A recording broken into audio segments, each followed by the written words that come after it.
Madame la Présidente, Messieurs les juges, après avoir attentivement écouté la présentation du bureau du procureur, un constat général s'impose. La thèse de l'accusation est fondée sur une idée principale qui est la suivante. Les accusations du procureur reposent sur la prétention que l'UPC-RP et les FPLC constituaient fondamentalement un groupe qui avait pour objectif d'expulser de l'Ituri, voire même d'éliminer ceux qui n'appartenaient pas à l'ethnie Emma ou ceux qui n'étaient pas originaires de l'Ituri. C'est là le terrible plan commun qui vous est présenté par le bureau du procureur aujourd'hui. Or, non seulement une telle position ne correspond en rien à la réalité et relève de la pure fabrication, mais elle ne correspond même pas à la preuve du procureur lui-même. Je reviendrai plus tard au cours de ma présentation sur cette thèse qui vous est présentée par le bureau du procureur, mais j'aimerais auparavant formuler quelques observations sur l'évolution procédurale de ce dossier. Ces observations permettront de mettre en lumière les importantes lacunes en matière d'enquête et de divulgation, lesquelles affectent gravement le travail de la défense et l'équité même de la procédure. Elles permettront également d'illustrer que le bureau du procureur s'est montré dans l'incapacité de formuler une position claire et lisible et cohérente pour soutenir ces accusations contre M. Ntaganda. Le bureau du procureur a ouvert ses enquêtes sur la situation en République démocratique du Congo au cours de l'année 2004.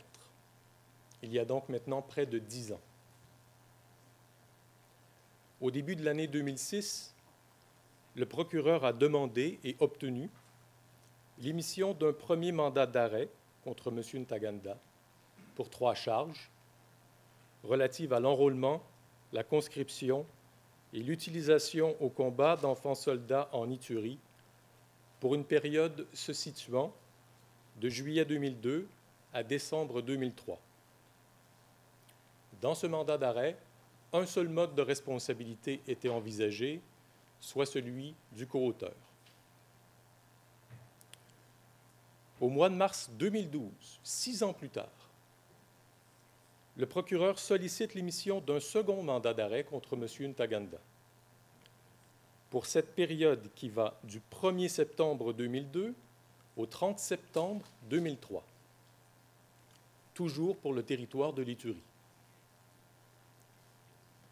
Le procureur a alors demandé à votre Chambre d'ajouter à l'encontre de M. Ntaganda 3 charges pour crimes contre l'humanité et 4 charges pour crimes de guerre, pour un seul mode de responsabilité, toujours celui du coauteur prévu à l'article 25.3a du statut.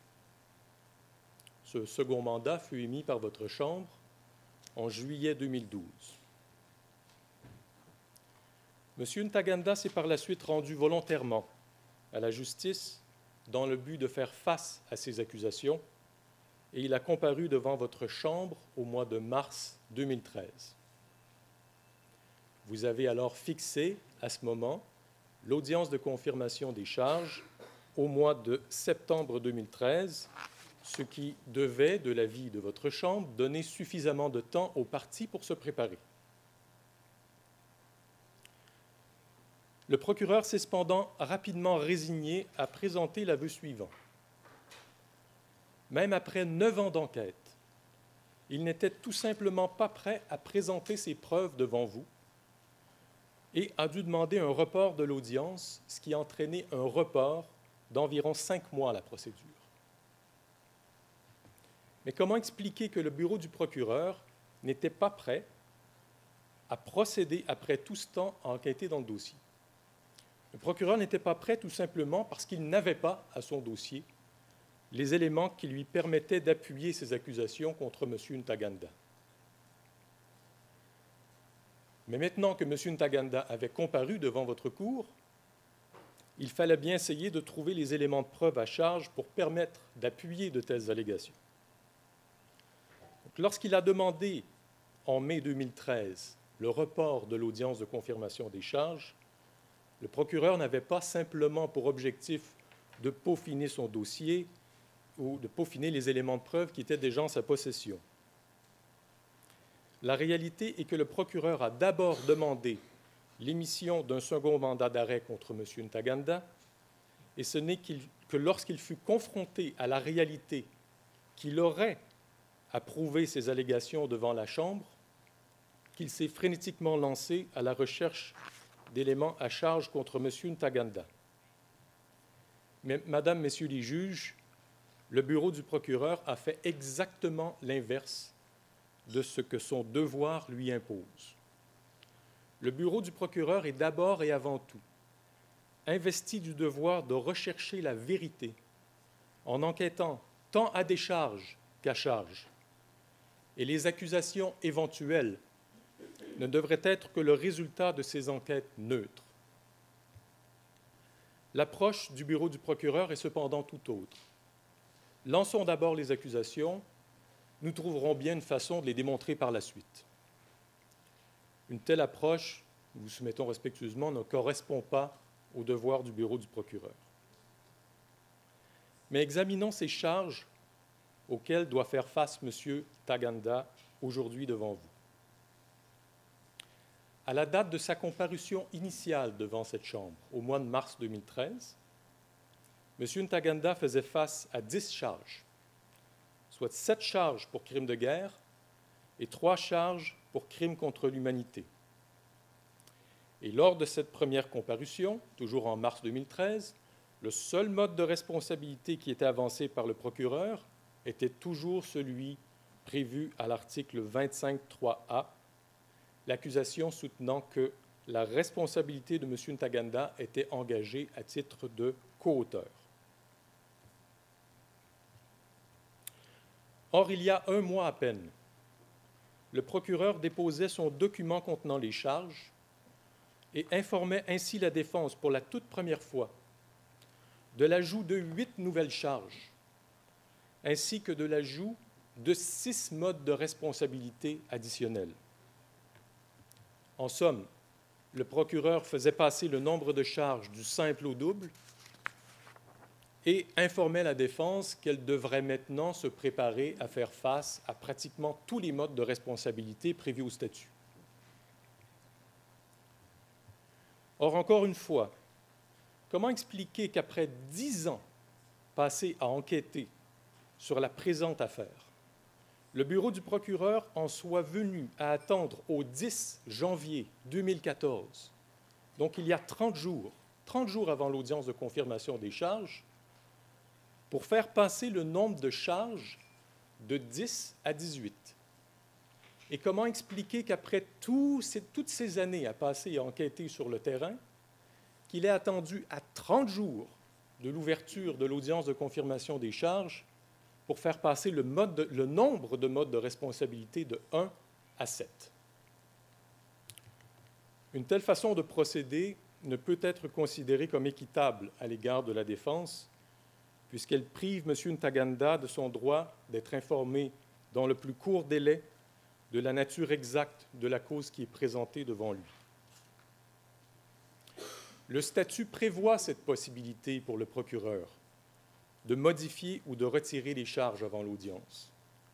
Il doit toutefois s'assurer, au terme de l'article 61.4, de notifier le suspect dans un délai raisonnable avant cette audience. Tel n'est pas le cas en l'espèce. Par ailleurs, le fait d'indiquer à M. Ntaganda, juste avant l'audience de confirmation des charges, que sa responsabilité pénale serait recherchée sur pratiquement tous les modes de responsabilité prévus au statut équivaut tout simplement à ne pas l'informer du tout.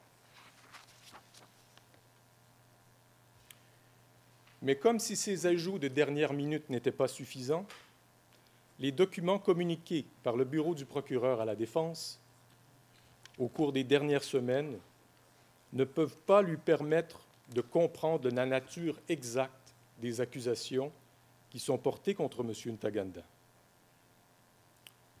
Tout d'abord, le procureur a communiqué à la défense le document contenant les charges le 10 janvier, lequel ne contient absolument aucune référence à la preuve au dossier. Il est vrai que la Chambre a indiqué dans une récente décision que la Chambre n'ordonnait pas au procureur de produire de telles références à la preuve dans son document contenant les charges. Mais nous comprenons toutefois que cette décision était fondée sur l'idée que le bureau du procureur devait, en même temps qu'il remettait à la défense son document contenant les charges, remettre un tableau analytique qui lui permettrait de comprendre exactement la nature des accusations et de chacune des allégations factuelles.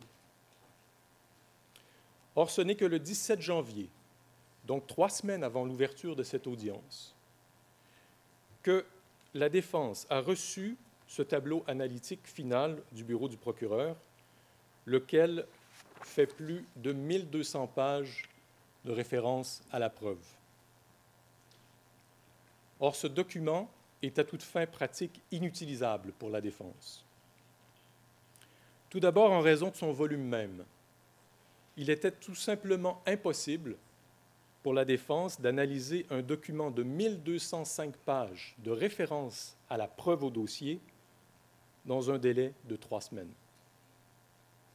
De plus, il n'est tout simplement pas possible de trouver dans ce tableau analytique les éléments factuels à la base des allégations contenues dans le document contenant les charges sans se lancer dans un interminable travail de recherche, lequel, en ce qui nous concerne, n'aboutit souvent strictement à rien, aucun résultat.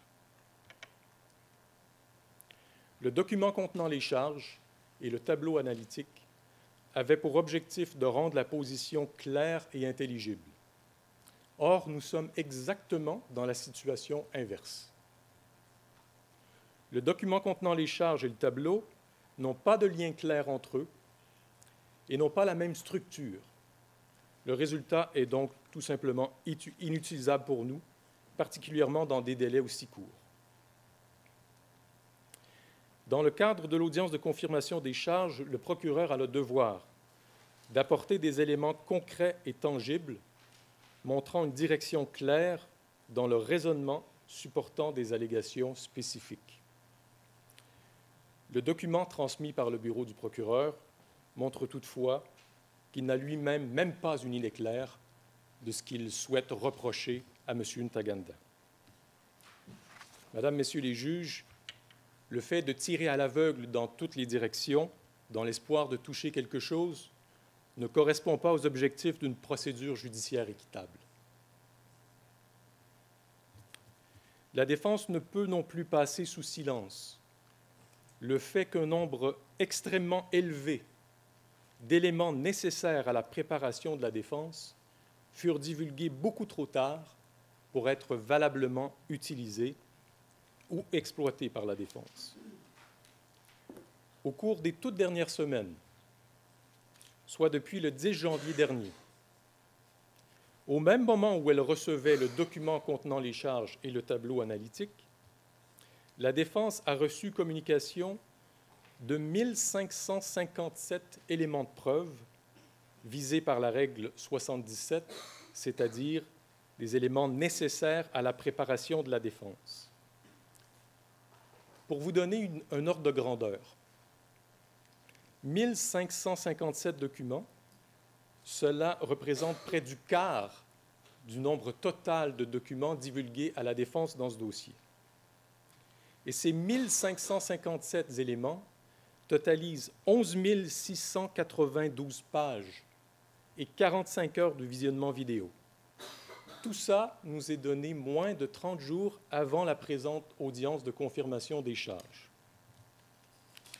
Et je souligne, même si le procureur est en possession de ces éléments, de la très vaste majorité de ces éléments, depuis plusieurs années. Mais le processus n'est toujours pas terminé, puisque vendredi dernier, la défense recevait communication de 27 documents que le procureur considère nécessaires à la préparation de la défense. Sur ces documents, environ une douzaine de déclarations de témoins.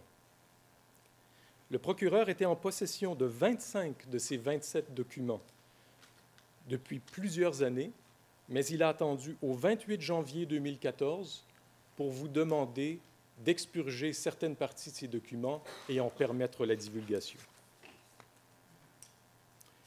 Ce processus de divulgation apparemment sans fin est de nature à causer un préjudice à la défense. Comment pouvons-nous véritablement prendre connaissance de tous ces nouveaux éléments, en discuter avec notre client, M. Ntaganda, au centre de détention? La défense doit disposer de la possibilité de vérifier la valeur et l'authenticité de ces documents. Elle dispose, au terme de l'article 61.6 du statut, non pas simplement le droit de contester les charges, elle dispose également le droit de présenter elle-même de la preuve. Or, si on lui remet tous ces éléments, des 10 000 pages de documents 30 jours avant l'audience de confirmation des charges, comment pouvons-nous possiblement exploiter un tel matériel? Cette tâche s'avère impossible. Je ne peux m'empêcher de souligner, je ne conteste pas la demande qui a été présentée par ma consoeur et vous avez rendu une décision là-dessus, mais illustrons. Nous avons demandé à votre Chambre de déclarer inadmissibles 237 documents. Le procureur estime que cette requête lui demande beaucoup de travail et vous a demandé 21 jours pour y répondre. Peut-être que nous pourrions avoir à l'esprit cette demande du bureau du procureur lorsque vous reverrez les chiffres que je viens de vous avancer. Le manque de préparation du bureau du procureur a déjà entraîné des retards importants à la présente procédure. Et malgré tout le temps dont il a disposé, il est toujours, comme je l'ai mentionné, incapable de formuler une position claire et précise dans ses accusations. Dans le cadre de nos présentations, nous vous démontrerons que les allégations avancées sont non seulement imprécises, elles ne sont tout simplement pas fondées. Nous traiterons de l'absence de vérification, les plus élémentaires à l'égard de certains éléments de preuve, et même de l'ingérence d'intermédiaires dans les enquêtes du bureau du procureur. Nous formulerons également des observations à l'égard des crimes spécifiques qui lui sont aujourd'hui reprochés et sur les absences de précision que j'ai déjà soulevées. Nous reviendrons sur tout cela lors de nos présentations, mais aujourd'hui, il y a un point sur lequel j'aimerais faire des observations, c'est sur ce thème transversal que j'ai évoqué au tout début de ma présentation. C'est celui sur lequel la thèse du procureur repose essentiellement sur l'idée que les FPLC et l'UPC-RP constituaient un groupe de MA qui, dans son désir de débarrasser l'Ituri des non-MA ou non-originaires, s'est lancé dans des attaques systématiques contre la population civile afin de chasser ou d'éliminer les non-MA ou les non-originaires. La position du procureur repose non seulement sur des bases fausses, mais elle est totalement contredite par ses propres éléments de preuve. Tout d'abord, quelles étaient précisément les ethnies visées? Nous avons entendu aujourd'hui les Lendu et les Ngiti, mais il y a environ une quinzaine d'ethnies présentes en Ituri. Mais encore aujourd'hui, dans la salle d'audience, Madame le procureur vous parle des Lendu, des Ngiti et les non-EMA. Alors, que signifie non-EMA? Pourquoi sommes-nous incapables d'avoir une position claire aujourd'hui à l'ouverture de la confirmation des charges? Et que signifie le terme non-originaire, qui est pourtant présent dans le document contenant les charges? Est-ce que cela signifie les individus qui sont nés à l'extérieur de l'Ituri, mais vivaient en Ituri en 2002-2003? Nous n'avons absolument aucune précision du procureur sur ces questions, qui constituent pourtant le fondement même des accusations. La preuve vous démontrera toutefois que l'UPC-RP et son armée, les FPLC, n'étaient pas, contrairement à ce que suggère le procureur, un groupe de MA. la majorité des secrétaires nationaux de l'UPC-RP n'étaient pas Emma, mais appartenaient à différentes ethnies de l'Ituri, voire même n'étaient pas originaires de l'Ituri. Il en est de même pour les membres des FPLC qui n'étaient pas une milice Emma, mais que plusieurs de ces commandants appartenaient à d'autres ethnies, y compris ceux qui ont participé, selon la preuve du procureur, aux événements qui font aujourd'hui l'objet des charges. Madame, Messieurs les juges, la personne qui est ici devant vous pour être jugée n'est même pas ni Emma, ni originaire de l'Ituri. Tel qu'il vous l'a déclaré, il est né au Rwanda, il a grandi au Nord Kivu et il appartient à l'ethnie Tutsi. Lui-même, ni Emma, ni originaire de l'Ituri. La preuve vous permettra également de constater que l'UPC-RP et les FPLC n'avaient pas pour objectif de s'en prendre aux non-Emma, mais bien au contraire d'assurer la protection de toute la population, toute ethnie confondue. Le procureur persiste à dépeindre l'UPC-RP et les FPLC comme une organisation qui avait pour objectif de s'en prendre à ceux qui n'étaient pas Emma. Nous comptons vous démontrer au cours de l'audience que la preuve au dossier, y compris la preuve du procureur, contredit cette thèse et la prive de tout fondement. Et plus particulièrement encore, nous vous démontrerons au cours de cette audience que les événements visés par les charges ne constituaient en rien une attaque contre une population civile. Un des derniers éléments de preuve obtenus par le bureau du procureur est particulièrement révélateur en ce sens, en ce qu'il montre les images vidéo d'un des lieux visés par les charges, la ville de Mongwalu. Ces images auraient été tournées 2 ou 3 jours après la fin des combats. Le procureur aurait mis la main sur cette vidéo en octobre 2013 et l'a divulguée à la défense au mois de décembre. Même si elle nous fut donnée comme élément de preuve à charge, sa valeur principale est incontestablement à décharge, puisqu'elle contredit les fondements mêmes de la thèse de l'accusation. Cette vidéo, obtenue par le procureur à la toute fin de ses enquêtes, aurait très certainement dû l'amener à revoir sa preuve à la lumière d'un élément de preuve aussi important. Nous vous inviterons au cours de cette audience à visionner cette vidéo, qui est un élément qui rend tout simplement invraisemblable l'idée que les FPLC auraient sauvagement attaqué la ville de Mongwalu dans le but de s'en prendre à la population civile non-Emma, de les chasser, de détruire leurs habitations ou de piller la ville. Bien avant la création de l'UPC-RP et des FPLC, la population de l'Ituri a souffert des pires exactions. Les autorités du gouvernement central étaient absentes de la région et cette région était sous occupation étrangère. Et non seulement les autorités en place avant l'arrivée de l'UPC-RP ne faisaient rien pour mettre un terme aux exactions, mais elles y contribuaient activement.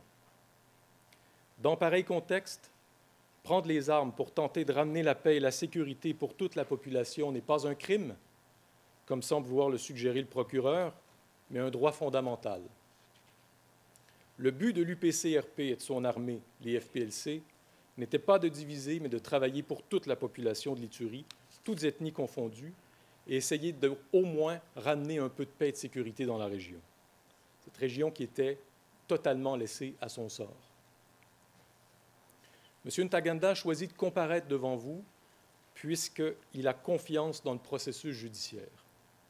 Il est confiant que votre Chambre saura voir au-delà de la caricature qui vous est présentée par le bureau du procureur. L'image que cherche à projeter le bureau du procureur ne correspond en rien ni à l'individu qui se présente devant vous aujourd'hui, ni à son vécu, ni même aux objectifs du mouvement auquel il faisait partie. Le procureur a débuté sa présentation aujourd'hui en vous présentant M. Ntaganda comme étant le terminator. Nous pouvons peut-être nous attendre à cela de la part de la presse à sensation, mais le procureur ne fait pas honneur à ses hautes fonctions judiciaires en ayant recours à de tels procédés pour appuyer ses accusations.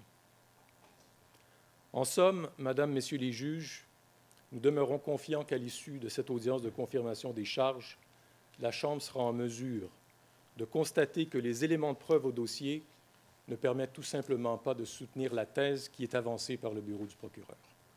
Je vous remercie.